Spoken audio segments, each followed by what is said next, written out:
The key rattled in the lock and the front door swung open with a careless push. The sharp click of her heels against the hardwood floor rang through the quiet space, each step carrying a hint of defiance. She stepped inside, half laughing to herself, shaking her head as if replaying some private joke. I didn't move. I just sat there in the dark, watching. Victoria had been pulling this girls' night out routine for months now.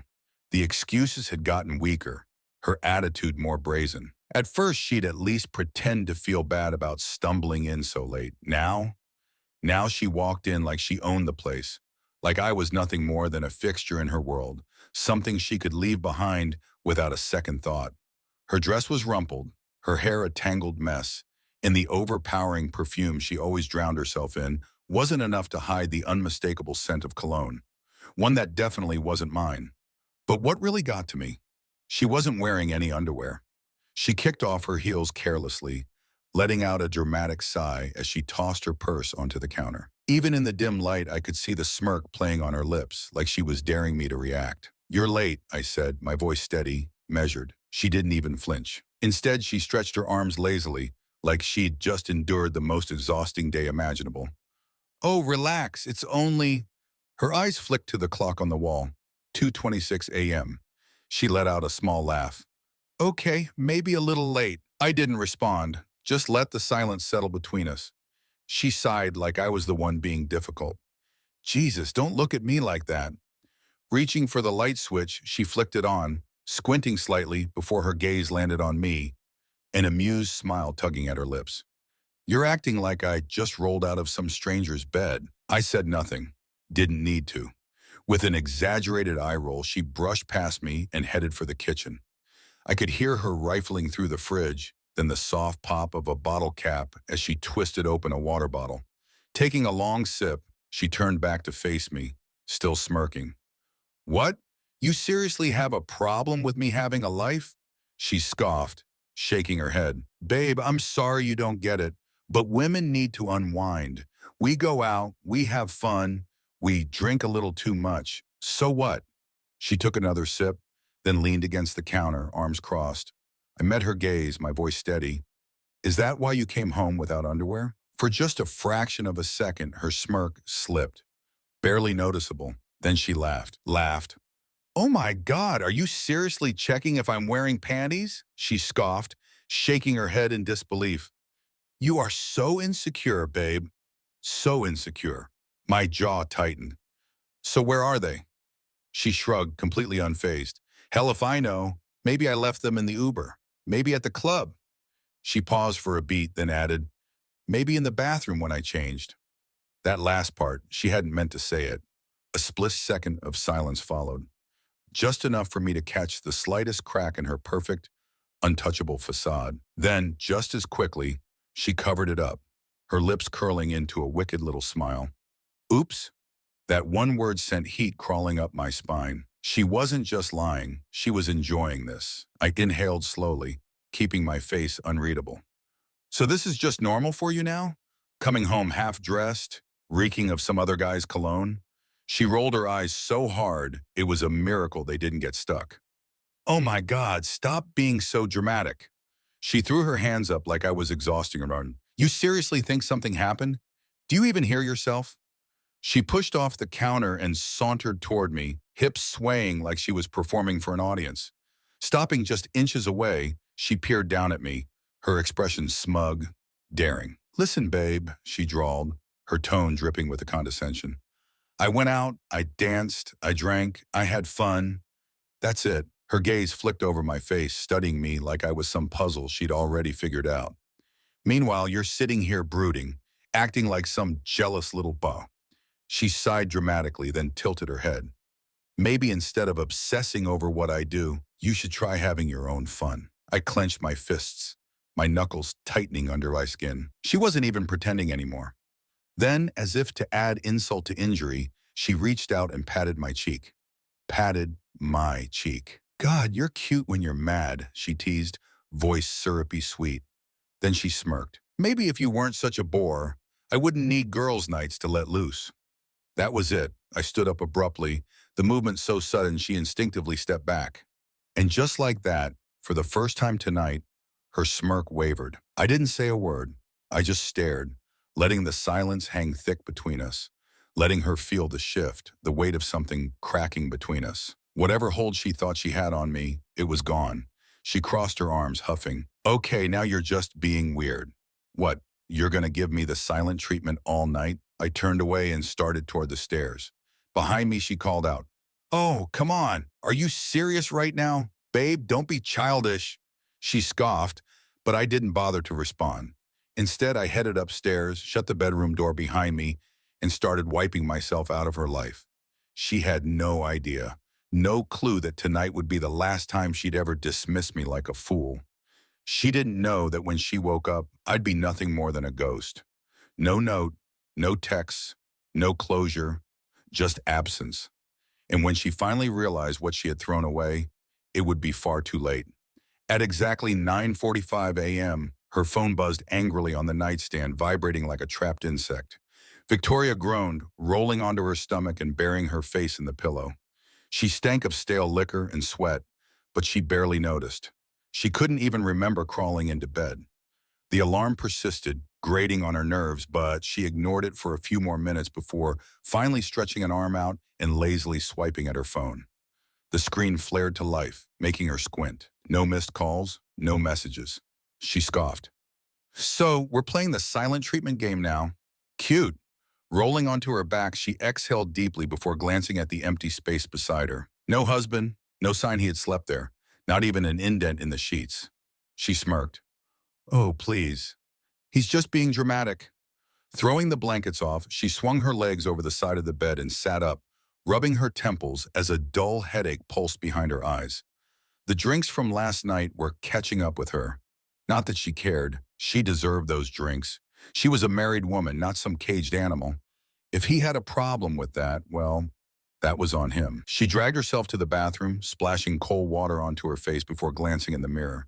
Smudged eyeliner, messy hair, lips still slightly swollen from, she smirked.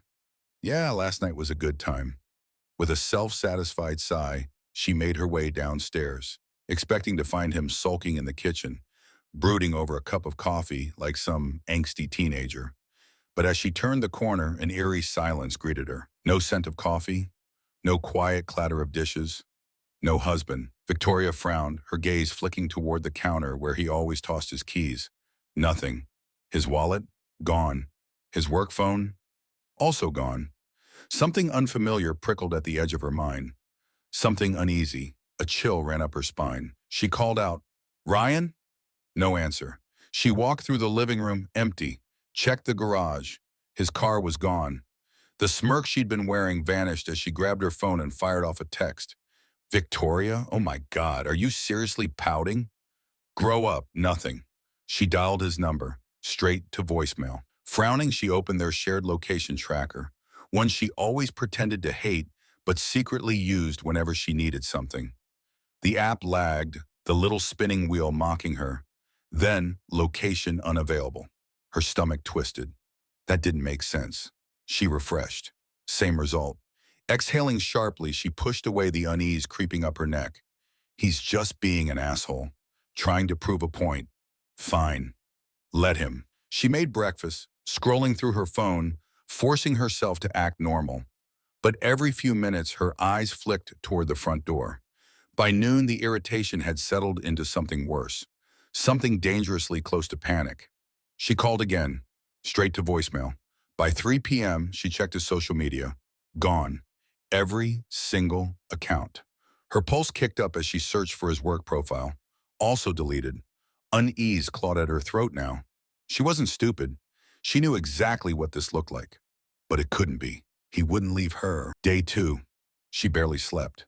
Kept telling herself she didn't care, but her body betrayed her. Her stomach was in knots. Her skin tingled with unease, and every little sound made her jolt awake. She had spent the night calling his friends. No one answered. Or rather, no one answered her. Messages were left unread, or worse, Ryan as read and ignored. The group chats she had been part of for years? Empty. Even Ryan's family wasn't picking up. That was the moment the cold really settled into her bones. This wasn't just him avoiding her. She was being erased. Her hands trembled as she typed out another message. Victoria, Ryan, seriously? Stop acting like a child. You're making a fool of yourself. God, Victoria, you're really doing this? Are you that petty? Fine, go ahead, sulk all you want. But when you finally snap out of it, don't expect me to be waiting around. No reply. Day 3. Victoria sat at the kitchen table, gripping her phone so tightly her knuckles had gone white. This wasn't real. It couldn't be real. Any minute now he'd walk through that door. He had to. But the longer the silence stretched, the harder it became to deny the truth. The realization burned through her like acid. Ryan wasn't coming back. She had lost him, and she never even saw it coming. At first, she tried to reason with herself. All right, so he left. Big deal. He'd be back the moment he realized no one else would put up with his crap the way she did. Then came the anger. He really thought he could just walk away. Like that? Without a word? She deserved better than this. She deserved an apology. Leaving her like this, without a single explication, was beyond cruel. She started spinning the story to friends, saying Ryan had been unstable for a while, that he was having some kind of breakdown. She was worried about him. Some people believed her. Most didn't. The whispers started. People saw through the cracks. Her coworkers exchanged glances when they thought she wasn't looking. Her gym buddies suddenly had other plans whenever she asked to hang out. The fake sympathy disappeared fast. And that's when the fear truly sank in. For the first time in her life, she wasn't in control. Hands trembling, she picked up her phone and did something she never thought she'd do. She called Ryan's lawyer. A gruff voice answered. Victoria! She froze. He had been expecting her. Her pulse pounded in her ears. She swallowed, then forced the words out. Where is my husband? A sigh on the other end, then, ex-husband, actually. The words hit like a truck. Her breath caught. What? She whispered. Silence stretched between them before his voice turned sharp. You didn't read the email, did you? Her stomach dropped. What email? A beat of silence. Check your inbox. And just like that, the line went dead. Victoria stared at her phone, pulse hammering. Her face went pale as she forced herself to swallow and opened her email. At the very top of her inbox, bold and unread, was a message from Ryan. Subject, our divorce. Her fingers hesitated before clicking it open. The words blurred as she scanned through them, her pulse hammering so loudly that the sentences barely registered. Filed, finalized, irreversible. Attached to the email were photos, ones that sent a cold wave of nausea through her. Images of herself walking into a hotel room with another man, pictures of them laughing, touching, kissing. Her throat tightened. He had known. He had known all along, and she had walked right into his trap. Her hands shook violently as she scrolled back up, but there was nothing to misunderstand. The words on the screen spelled it out with cruel finality. Filed, finalized, irreversible. Her marriage was over. The control she thought she had was gone. And the worst part? Ryan had been playing her this entire time. The photos left no room for denial. Crisp, clear evidence of her affair. The timestamp stretched back months. He hadn't just found out. He had been waiting, letting her dig her own grave. A sharp wave of panic hit her, twisting her stomach into knots. Her breath turned shallow, uneven. She gripped the kitchen counter, trying to steady herself, but the room felt like it was tilting. No, this wasn't real. This couldn't be real. With trembling fingers, she fired off a text. Ryan, this isn't funny. Call me. Now. No response. She dialed his number. Straight to voicemail. Tried again. Nothing. Her jaw clenched, the pressure building behind her eyes. He thinks he can just erase me? Just like that? Not a chance. She wasn't someone who could be ignored, discarded. Snatching her keys off the counter, she marched out of the house, her mind already set. The first public fallout, Ryan's family cuts her off. Her hands gripped the steering wheel so tightly her fingers ached. She pressed the gas harder than she should have, her destination clear. Ryan's parents' house. They would listen. They had to. She wasn't about to let him turn them against her too. She thought they'd take her side first, But when she knocked on their door, his mother barely even glanced at her before speaking through the screen. Go home, Victoria. Victoria blinked, caught completely off guard. What? I just need to talk to... His mother's expression turned to stone. There's nothing to talk about. The door stayed shut. Victoria let out a weak, awkward laugh. Okay, I get it. He's upset. But come on, we're family. No, his mother said flatly. You were family. Victoria's stomach twisted. This isn't like him, she tried again, keeping her voice as steady as she could. You know that, right? He's not thinking straight. His mother's voice cut sharp. You've got some nerve coming here. Victoria flinched. My son spent years loving you, taking care of you, and this is how you repay him? Her throat tightened. You destroyed your marriage, Victoria. You made your bed. Now lie in it. The door slammed in her face. She stood there, stunned. This wasn't how it was supposed to go. They were supposed to feel sorry for her. They were supposed to take her side. But instead, she was being shut out. The second public blow hit when her friends turned on her. By the time she made it back home, frustration bubbled up in her chest. She grabbed her phone, fired off texts to her group chat. Sure, they'd back her up. Victoria, can you believe this? Ryan just up and left. No warning. Nothing. Victoria, you guys need to talk to him. Tell him he's being ridiculous. She waited. The replies weren't what she expected. Brooke. Victoria, come on. Courtney, I think you should just leave him alone. Natalie, he literally has proof, V. I don't think you're the victim here. Victoria stared at the screen. Excuse me? You're actually siding with him? Natalie, we're not siding with anyone, but what did you think was going to happen? Victoria's heart pounded. Oh my God, you are all so dramatic. People cheat all the time. It's not a big deal. It happens in marriages. Silence. A minute later, Courtney left the chat, then Natalie, then Brooke. One by one, they disappeared, leaving Victoria alone in the group. Her hands trembled. Her own friends had shut her out. She couldn't accept it. She dialed Courtney. No answer. Tried Natalie. Straight to voicemail. The rumors had spread. Now nobody wanted to be seen with her. This was the third public hit. First, the humiliation at work. 2 days later, Victoria felt it the second she stepped into the office. The usual smiles and greetings? Gone. The tension hung thick in the air, heavy with things left unsaid. Her boss barely acknowledged her. Coworkers traded glances when they thought she wasn't looking. Even her assistant, normally full of chatter, kept her replies clipped and formal. By lunchtime, she figured out why. Sitting alone in the break room, scrolling through her phone, and there it was, a post from Ryan's sister. When someone shows you who they are, believe them the first time. Underneath, a picture. Her, caught walking into the hotel. Her chest tightened. She tapped to the comments. Some people don't deserve loyalty. Poor Ryan dodged a bullet if you ask me. Guess the girls' night excuse doesn't work anymore, huh? A chill ran through her. Fingers trembling, she slammed her phone onto the table. A coworker passed by, eyes averted. She felt naked, exposed. Ryan hadn't just walked away. He'd burned down everything she had left. His final crushing blow. By the week's end, Victoria was drowning. Social life? Gone. Reputation? In ruins. And Ryan? Untouchable. She had one last card to play. With shaking hands, she called his lawyer's office, forcing her voice into a trembling whisper.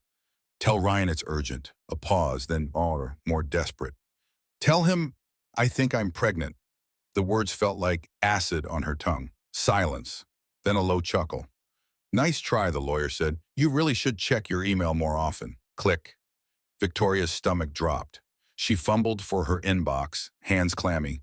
A new message. She opened it. Paternity test request. Ryan had seen her move coming before she even made it. A choked sob escaped her lips. Her own game had turned against her. And the worst part? There was no one left to blame but herself. Victoria sat alone in the dimly lit living room, staring vacantly at the empty wine glass in her hand. The silence was suffocating. She used to love the quiet. It meant control. It meant Ryan was exactly where she wanted him to be. Predictable, reliable, just another perfectly placed piece in the life she had built. Now, the silence felt like a punishment. The house was empty, hollow, like a mausoleum. Her phone sat face down on the coffee table, but there was no point in picking it up. There was no one left to call. Her friends had abandoned her, even the ones who used to lie and sneak around just like she did. Ryan's family had cut her off completely. Work was unbearable. The stares, the hushed conversations, the judgment in people's eyes. The same people who used to envy her now only pitied her.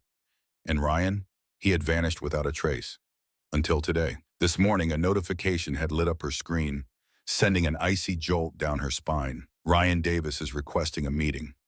She had just sat there, staring at it, her breath caught in her throat. He wanted to see her. Her first reaction was anger. Oh, now he wants to talk? After disappearing for weeks? After humiliating me? After destroying my life? But beneath the fury was something worse, something she despised. Hope. She told herself it was about winning, about having the final word. But deep down, she knew the truth. She needed to see him. She needed to know if there was even the slightest chance of undoing this. The meeting was set. The cafe he picked wasn't anything special, just a small, quiet place on the other side of town. She arrived early, on purpose. She wanted to be the one waiting at the table in control, looking composed. But the second he walked in, her stomach twisted. Ryan looked different. No, better. He was sharper, more put together than she had ever seen him. His suit was crisp, shoulders squared, posture strong.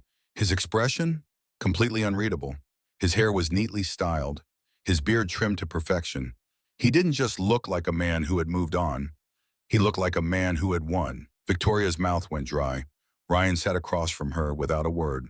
She waited, pulse hammering, for him to speak first. But he didn't say a word, and that infuriated her. Victoria exhaled sharply, crossing her arms, forcing an amused smirk onto her lips. So, you finally stopped sulking? Ryan's mouth twitched, but it wasn't amusement. It was something sharper, something colder. I never sulked, Victoria, he said evenly. I planned. A chill ran down her spine. She let out a short, bitter laugh, tilting her head. You really did all this over one tiny mistake? Ryan's gaze remained steady, unreadable. He tilted his head slightly. One tiny mistake? She shrugged, leaning back, feigning nonchalance. All right, fine, maybe a few mistakes, but come on, Ryan, be serious. She waved a hand dismissively. People cheat. It happens. You're acting like I committed some kind of crime. His jaw tightened, but he didn't lash out. That only made her angrier. She wanted him to snap, to prove he still felt something. But he just sat there, calm, composed. People cheat, he finally spoke, voice level. All right then, Victoria, tell me, how's that working out for you? Her shoulders stiffened. What's that supposed to mean? He leaned in slightly, resting his elbows on the table, his voice smooth but edged. I mean, last I checked, you don't have any friends left. My family wants nothing to do with you. Even your own boss can barely stand to look at you. Her throat tightened, a flash of heat rising in her chest. Don't act like you're perfect, she snapped. I was a damn good wife to you. Maybe if you weren't so dull, I wouldn't have needed to find excitement elsewhere. There it was, the excuse, the justification.